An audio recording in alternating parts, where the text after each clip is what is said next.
On a night of back and forth offensive performances, it's a 39-31 victory for the Toronto Argonauts. They stay undefeated at home and undefeated in games that are decided in the final 3 minutes. And so much of this one came down to Chad Kelly versus Jake Maier, Duane Forde. Yeah, absolutely. Chad Kelly was the one who got it started, as the Argos were out to a quick 2-touchdown lead.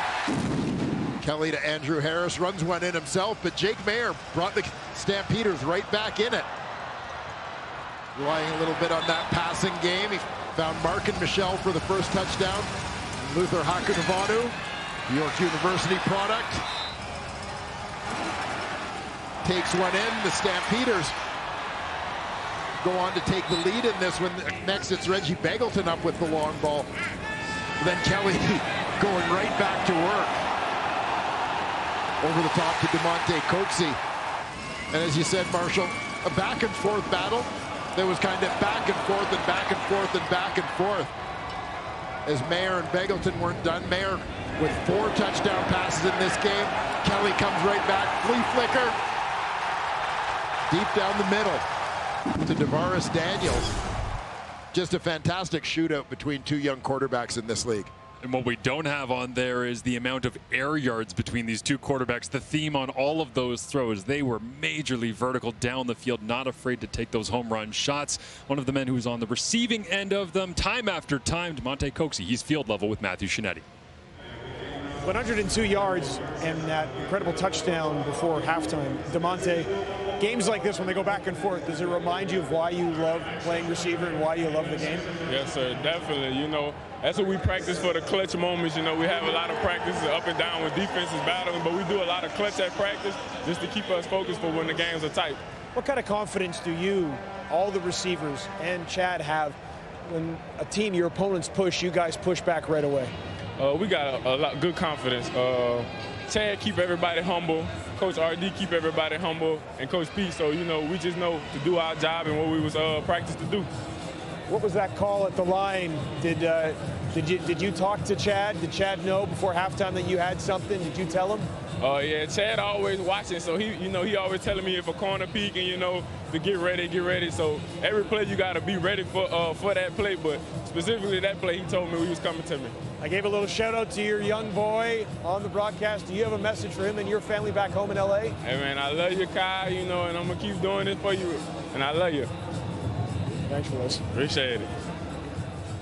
Thank you, Matthew. Awesome stuff there from Damonte Coxie, and playing for his loved ones back home. A huge game for him and a huge game for the Argonauts offense. But the difference in this one, somewhat ironically, is special teams, and specifically Javon Leak being able to make a major impact, as he's done all season long since getting the opportunity to return not just kickoffs, which he was an absolute all-star in University at Maryland for, but punt returns. Yeah, and he's been fantastic. Came into this game tied with Jimmy the Jet Cunningham and Bashar Livingston in the Argo record books with 3 punt return touchdowns in a season.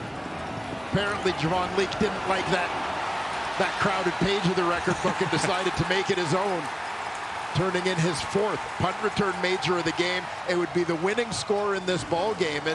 And yeah, whether ironic or fittingly, right, in a game where there was little difference between the two offense-defense matchups, Mickey Donovan's special teams unit comes through. Javon Leak, a difference maker. Very happy sideline, and of course a very happy Javon Leak, who continues to impress. Let's hear from him down at field level with Matthew Shinetti. In the long history of the Toronto Argonauts, Javon, your name now goes above Jimmy the Jet Cunningham and Bashar Livingston for the most punt return touchdowns in a single season. Who do you want to credit for that? Man, my team, my coach, everybody that just helped me. My team comes out here and they block their tails off every time I touch the ball. So they make it easy for me as a returner, just make my reads and, just go score. So I owe it to my team and my coaches, man. It's all for us. I saw you go and embrace Ryan Dinwiddie when you came back to the sidelines. What did he say to you? He was like, that's a hell of a record to have, man. He was proud of me.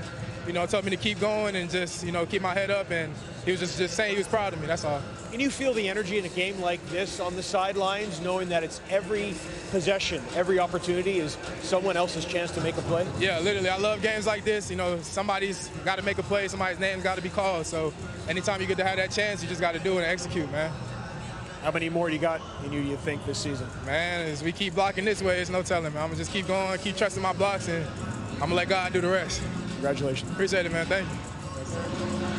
How many more does he have left in him? I mean, honestly, if they keep blocking like this, he could have an absolutely monster year. And for a team that at this point in the East Division is a front runner, you'd have to think that they're going to end up having more and more success on special teams. Little love in the locker room there.